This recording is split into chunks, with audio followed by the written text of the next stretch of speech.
Hello everyone, I am Tacet and welcome back to another episode of our Gems of War Let's Play series. In today's episode, we're going to be showing one of the best soul farming teams in the game that you don't need a Dragon Soul or some of the harder to obtain troops for. It actually uses only rares.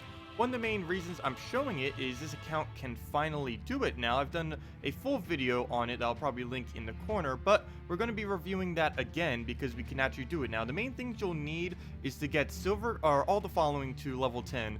Silverglade, Kakarot, Zolkiri, Darkstone, and Blighted Lands. Each one of these kingdoms, if you go under their kingdom, once level 10, will give you one magic to all of your troops, and you'll be needing that to be able to do this.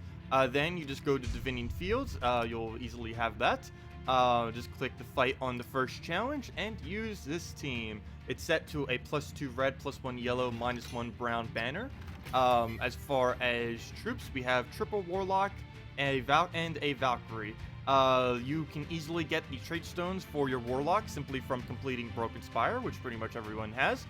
Because Broken Spire only drops brown and blue trait stones, and that is everything that he requires. And you only need his first two traits, you don't even need to bother with the last one.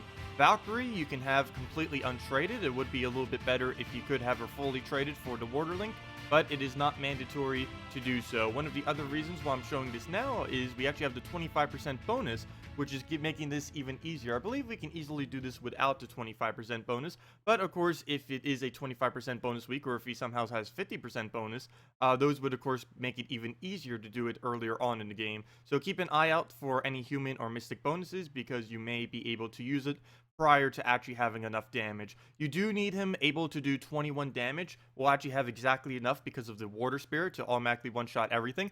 It's okay if yours is a little bit lower than 21 though, because he does have a 2-to-1 ratio based on the purples removed. We will just have to target on whichever ones are weaker. The main reason why we are doing the first challenge in Divinian Fields is because they are currently, at least currently anyways, they are the weakest possible challenge you can do, with the lowest HP of any of them being 21 all the way on the Ranger and back. It's 21, 20, 16, and 16. So you can easily use your first cast, try to get the kill with that, and then just go from there, from basically the bottom up. We will go for a scroll right there though. Ideally, we'd want to be focusing out Valkyrie mana, but if there's not really any other takes that we can do, of course we'll just go for that.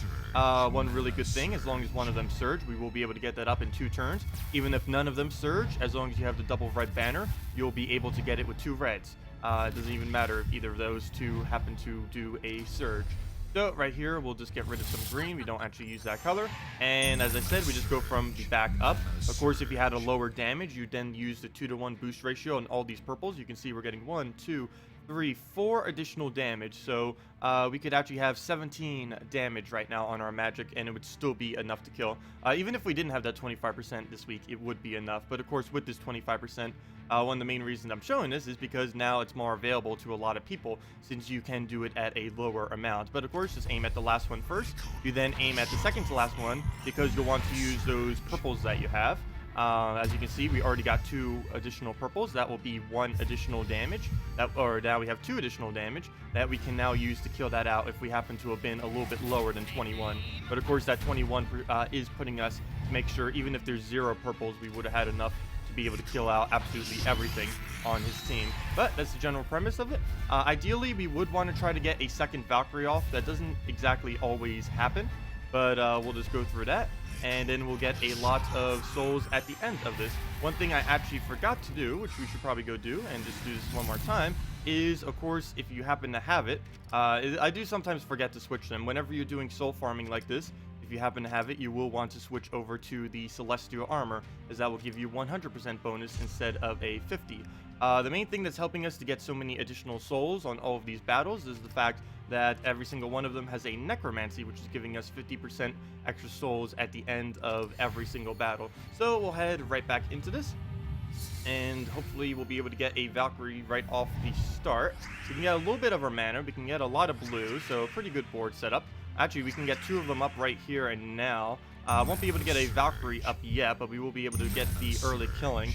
And of course, whenever you get the nice board setups like this, it can go pretty quick. Sometimes it can even go so quick that you can't even get a Valkyrie off, which you do want to try to avoid because you need those souls, of course. If you're doing this for souls, that's the main reason you're coming here for. Maybe for the EXP as well, because it is relatively quick EXP. Not the quickest method in the game, but definitely one of the quicker ones that you can do earlier in the game.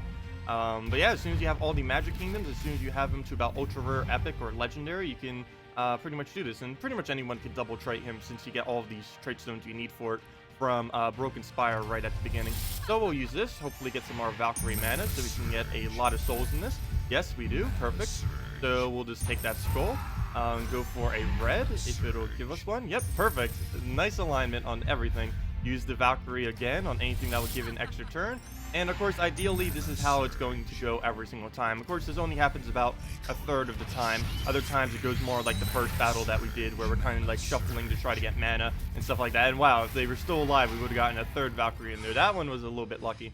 But as you can see, we get a pretty substantial amount of souls relatively quickly. 116 for however long that was this early in the game is not bad at all. And for only using rares, all of these are base rarity rares. The Warlock is a rare and a Valkyrie is a rare. So everything in it is relatively easy to get. The trade stones you can easily get from the beginning of the game.